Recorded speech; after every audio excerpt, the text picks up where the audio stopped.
नमस्कार मित्रांनो, स्वागत आहे परत एकदा तुमच्या आवडत्या चॅनल हॅलो टीचरमध्ये. मित्रांनो, महाराष्ट्र शासनाची लाडकी बहीण योजना याच्यानंतर महाराष्ट्र शासनाने शेतकरी बांधवांकरता एक योजना आणलेली आहे किंवा एक नुकसान भरपाईची योजना आहे. ही याला आपल्याला नुकसान भरपाई योजना असे सुद्धा म्हणता येईल. ठीक आहे. तर मित्रांनो, याच्यामध्ये बघू शकता तुम्ही 8 ऑगस्ट 2024चा सर्क्युलर आहे किंवा GR आहे असं म्हणता येईल याला. त्याच्यामध्ये बघू शकता मित्रांनो की प्रति आयुक्त कृषी आयुक्त पुणे. ठीक आहे. विषय काय आहे तर सन 2023च्या खरीप हंगामातील कापूस व सोयाबीन उत्पादक शेतकऱ्यांना अर्थसहाय्य देण्याबाबत. ठीक आहे. तर एक प्रकारची अर्थसहाय्य योजना आहे आणि नुकसान भरपाई योजना आहे. तर याच्यामध्ये 2023मध्ये ज्या खरीप हंगामातील कापूस व सोयाबीन या दोन पिकाकरता हे नुकसान भरपाई दिली जात आहे. ठीक आहे. तर याच्यामध्ये लिहिलेलं आहे मित्रांनो, तुम्ही बघू शकता की अगोदर सर्वात महत्त्वाचं म्हणजे ही जी आहे ती योजना जी आहे ती 8 ऑगस्ट 2024ची आहे. बरोबर आहे. 8 ऑगस्ट 2024ची योजना आहे. याच्यानंतर तुम्ही बघू शकता की महोदय, उपरोक्त विषयास संदर्भातील शासन निर्णयान्वये राज्यातील सन 2023च्या खरीप हंगामातील पीक पाहणीवरील नोंदणीत कापूस व सोयाबीन व उत्पादक शेतकऱ्यांना अर्थसहाय्य मंजूर करण्याबाबत शासन निर्णय निर्गमित करण्यात आला आहे. म्हणजे एका प्रकारचा जो GR आहे तो शासन GR जो आहे पास करण्यात आलेला आहे. ठीक आहे. या अर्थसहाय्य वितरण शेतकऱ्यांना सार्वजनिक वित्तीय व्यवस्थापन प्रणालीद्वारे शेतकऱ्यांच्या आधार लिंक बँक खात्यामध्ये थेट लाभ हस्तांतरण, ज्याला आपण DBT म्हणतो. ठीक आहे. काय म्हणतो आपण त्याला? DBT. ठीक आहे. तर ह्या DBT अकाउंटमध्ये जे आहे ते डायरेक्ट ट्रान्सफर होणार आहे. ठीक आहे. त्या अनुषंगाने अनुज्ञेय अर्थसहाय्य शेतकऱ्यांना अदा करण्यासाठी शेतकऱ्याच्या आधार संबंधी माहितीचा वापर करण्याबाबत त्यांच्याकडून घेण्यात येणाऱ्या संमतीपत्राचा नमुना तसेच सामायिक खातेदारांच्या बाबतीत एकाच खातेदारासह अर्थसहाय्य वितरित करण्याच्या अनुषंगाने घ्यावयाच्या ना हरकत पत्राचा नमुना सोबत जोडून पाठवण्यात येत आहे. ठीक आहे. सोबत जोडून पाठवण्यात येत आहे. तर याची जी लिंक आहे मित्रांनो, तुम्हाला मी याची जे PDF आहे टेलिग्राम चॅनलवर सुद्धा टाकणार आहे आणि लिंकसुद्धा तुम्हाला व्हिडिओच्या डिस्क्रिप्शन बॉक्समध्ये देणार आहे. ठीक आहे.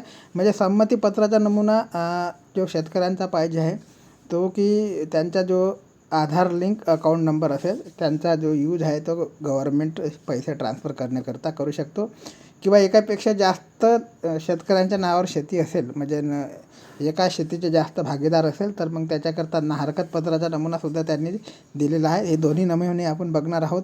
तर मित्रांनो, बघू शकता याच्यामध्ये सन 2023च्या खरीप हंगामातील पीक पाहणी पोर्टलवर नोंदणीत कापूस व सोयाबीन उत्पादक शेतकऱ्यांना अर्थसहाय्य व कृषी विभागाच्या अन्य योजनांतर्गत अनुदान सुविधा उपलब्ध करून देण्याकरता मी खाली सही करणार. या संमतीपत्राद्वारे माझ्या आधार क्रमांकाचा वापर करून त्या आधारे बायोमेट्रिक आणि तत्सम प्रणालीद्वारे प्राप्त वैधतेसह मला मिळवण्याच्या लाभासाठी आधार, वित्तीय व इतर अर्थसहाय्य लाभ सेवा यांचे लक्षित वितरण अधिनियम 2016 नुसार संमती देत आहे.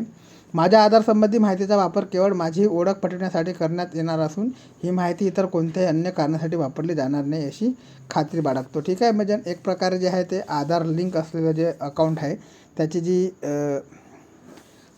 सरकारला एका प्रकारे आपल्याला परमिशन द्यायचे वापरण्याकरता की तुम्ही तेवढ्या कारणासाठी ते वापरू शकता. ठीक आहे. त्यानंतर तुम्हाला तुमचा जिल्हा लिहून घ्यायचा आहे, तालुका, गाव हे सगळं लिहून घ्यायचं आहे. शेतकऱ्याचे संपूर्ण नाव आधार कार्डनुसार मराठी व इंग्रजीमध्ये लिहिता येणार आहे. ठीक आहे. पहिले नाव लिहायचं आहे, मध्ये वडिलाचं नाव, नंतर आडनाव. ठीक आहे. फर्स्ट नेम, मिडल नेम आणि सरनेम. नंतर आधार क्रमांक इंग्रजीमधून तुम्हाला लिहायचा आहे. नंतर शेतकऱ्याचा मोबाईलचा क्रमांक लिहायचा आहे, दिनांक लिहायचा आणि अर्जदाराची सही व नाव. ठीक आहे. अर्जदाराची सही राहणार आणि नाव राहणार. तुम्हाला सही येत नसेल तर अंगठासुद्धा येते चालणार आहे. ठीक आहे. संबंधित कृषी सहाय्यकाची संपूर्ण नावासह स्वाक्षरी व दिनांक लागणार आहे. ठीक आहे. नंतर मित्रांनो, तुमचे सामायिक खातेदार जर असाल, ठीक आहे, सामायिक खातेदार असेल तर त्यांच्याकरता ना हरकत प्रमाणपत्र लागणार आहे.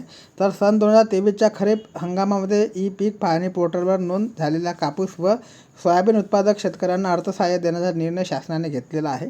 या योजनेचा आम्हाला लाभ घ्यायचा आहे. आम्ही जिल्हा, म्हणजे ज्या जिल्ह्यात राहतात तो जिल्ह्याचं नाव, तालुक्याचं नाव, गावाचं नाव, मध्ये संयुक्त खाते क्रमांक जर तुमचा असेल, ज्याला आपण जॉईंट अकाउंट म्हणतो, तो तुमचं जर असेल तो अकाउंट नंबर टाका. त्याचे हिस्सेदार आहेत. आम्हाला अनुय असणाऱ्या लाभाची रक्कम ही आम्ही सर्वसंमतीने आमच्यातील सहहिस्सेदार असलेल्या खालील खातेदार यांच्या आधारे संलग्न बँक खात्यामध्ये जमा करण्यास संमती देत आहोत. म्हणजे ज्यांच्या खात्यावर त्यांना जी रक्कम पाहिजे असेल त्यांचे सहमतीपत्र याच्यामध्ये लागणार आहे. ठीक आहे. त्याला आपण हरकत प्रमाणपत्र म्हणूया.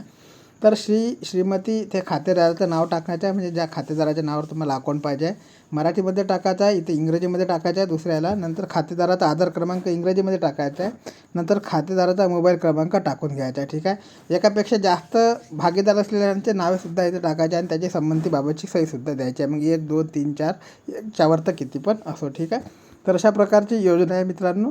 तुमच्या मैत्रिणीपर्यंत ह्या योजना पोहोचवण्याचे कार्य करा मित्रांनो. जास्तीत जास्त शेतकरीपर्यंत ही योजना पोहोचली पाहिजे, कारण की त्यांना अर्थसहाय्याची गरज आहे. त्याच्यामुळे हा व्हिडिओ तुम्हाला शेअर करणे गरजेचं आहे.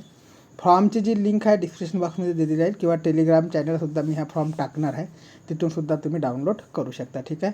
टेलिग्राम चॅनलची लिंकसुद्धा या व्हिडिओच्या डिस्क्रिप्शन बॉक्समध्ये दिली जाईल. तुमच्या जे गरजू व लोक असेल त्यांच्यापर्यंत ह्या योजना पोहोचवण्याचे कार्य करा मित्रांनो. तोपर्यंत आणखी काही अपडेट आली तर तुमच्यापर्यंत पोहोचवण्याचे कार्य नेहमीप्रमाणे केले जाईल. तोपर्यंत जय हिंद, जय महाराष्ट्र, जय शिवराय.